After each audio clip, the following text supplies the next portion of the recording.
করের foreign সার্কেলে নোটির server কাজল দেবনাথের মহা জালিয়াতি ফাঁস করেছেন ২০ কোটি টাকা আত্মসাৎ। জন্মসাল পরিবর্তন করে জ্যৈষ্ঠতা বাড়ানোর অভিযোগ, নথিতে গুরুতর অসঙ্গতি। ফরেন সার্কেল পোস্টিংকে ঘিরে ঘুষ বাণিজ্য, ফাইল ট্রান্সফার সিন্ডিকেটেও গড়েছেন প্রভাবশালী নেটওয়ার্ক। বিস্তারিত দেখুন আতাউর রহমান আজাদের পাঠানো ৩ পর্বের ধারাবাহিক অনুসন্ধানী প্রতিবেদনের প্রথম পর্বে।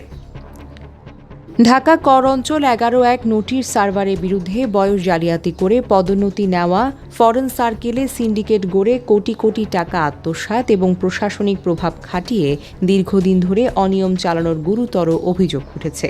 অভিযুক্ত ব্যক্তি কাজল চন্দ্র দেবনাথ।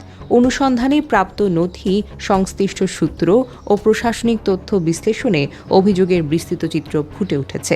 অনুসন্ধান সংশ্লিষ্ট সূত্র জানায়, ২০১২ সালে চাকরিতে যোগদানের সময় কাজল চন্দ্র দেবনাথ নিজের জন্মসাল ১৯৯৪ উল্লেখ করেন, কিন্তু ২০২৫ সালে পদোন্নতির জন্য প্রস্তুত করা জ্যৈষ্ঠতার তালিকায় হঠাৎ জন্মসাল পরিবর্তন করে ১৯৮৪ দেখানো হয়।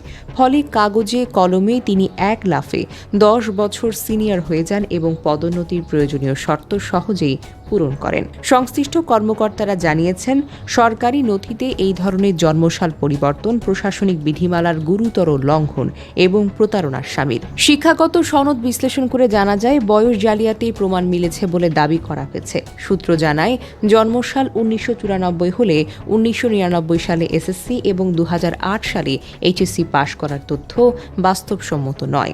পরে পদোন্নতির সুবিধা নিতে জন্মসাল ১৯৮৪ উল্লেখ করা হয়, যা পরিকল্পিতভাবে তথ্য বিকৃতির ইঙ্গিত দেয় বলে অভিযোগ। প্রশাসনের একাধিক দায়িত্বশীল সূত্রের দাবি, ২০১৮ সালে পরপর ৩টি ফরেন সার্কেল পোস্টিং পান কাজল চন্দ্র দেবনাথ।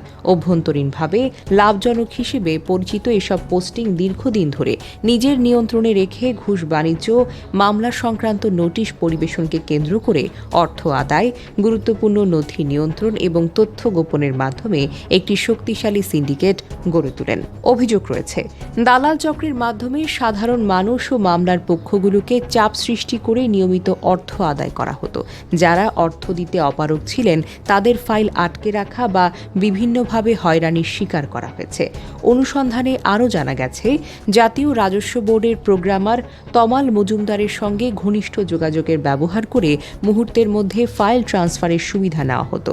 প্রশাসনের ভেতরের একটি সূত্রের ভাষ্য, দ্রুত ফাইল হস্তান্তর বা প্রক্রিয়া এগিয়ে নেওয়ার বিষয়টি ঘুষ বাণিজ্যের প্রধান হাতিয়ার হিসেবে ব্যবহৃত রয়েছে বলে অভিযোগ রয়েছে। সংশ্লিষ্টরা জানান, দীর্ঘ সময় ফরেন সার্কেলে অবস্থান করে তিনি অবৈধ আয়ের মাধ্যমে প্রায় ২০ কোটি টাকার সম্পদের মালিক হয়েছেন বলে অভিযোগ উঠেছে। ঢাকা মাওয়া মহাসড়ক এলাকায় সমিতির মাধ্যমে জমি কেনার তথ্য অনুসন্ধানে উঠে এসেছে। এছাড়া দেশের বিভিন্ন জেলায় ভিন্ন ভিন্ন ঠিকানা ব্যবহারের তথ্য পাওয়া গেছে, যা সম্পদের উৎস ও পরিচয় গোপনের কৌশল হতে পারে বলে ধারণা করা হচ্ছে। প্রশাসনের অভ্যন্তরীণ কয়েকটি সূত্রের মতে, এত গুরুতর অভিযোগ ও নথিগত অসঙ্গতি থাকা সত্ত্বেও দীর্ঘদিন কার্যকর ব্যবস্থা না নেওয়ায় যোগসাজশ বা প্রভাব খাটানোর আশঙ্কা উড়িয়ে দেওয়া যাচ্ছে না। বিশ্লেষকরা বলেন, বয়স জালিয়াতি করে পদোন্নতি এবং লাভজনক পোস্টিং নিয়ন্ত্রণের মতো বিষয়গুলো প্রশাসনিক দুর্নীতির একটি সংগঠিত মডেলে পরিণত হচ্ছে। এ বিষয়ে অভিযুক্ত কাজল চন্দ্র দেবনাথের বক্তব্য জানতে একাধিকবার যোগাযোগের চেষ্টা করা হলেও তাৎক্ষণিকভাবে কোনো মন্তব্য পাওয়া যায়নি। সংশ্লিষ্ট কর্তৃপক্ষের পক্ষ থেকেও আনুষ্ঠানিক প্রতিক্রিয়া পাওয়া যায়নি।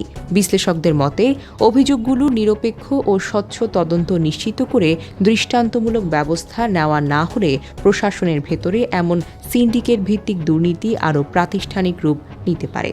দর্শক, পরবর্তী পর্বে থাকছে আরও বিস্তারিত। চোখ রাখুন অগ্রযাত্রা প্রতিদিনে।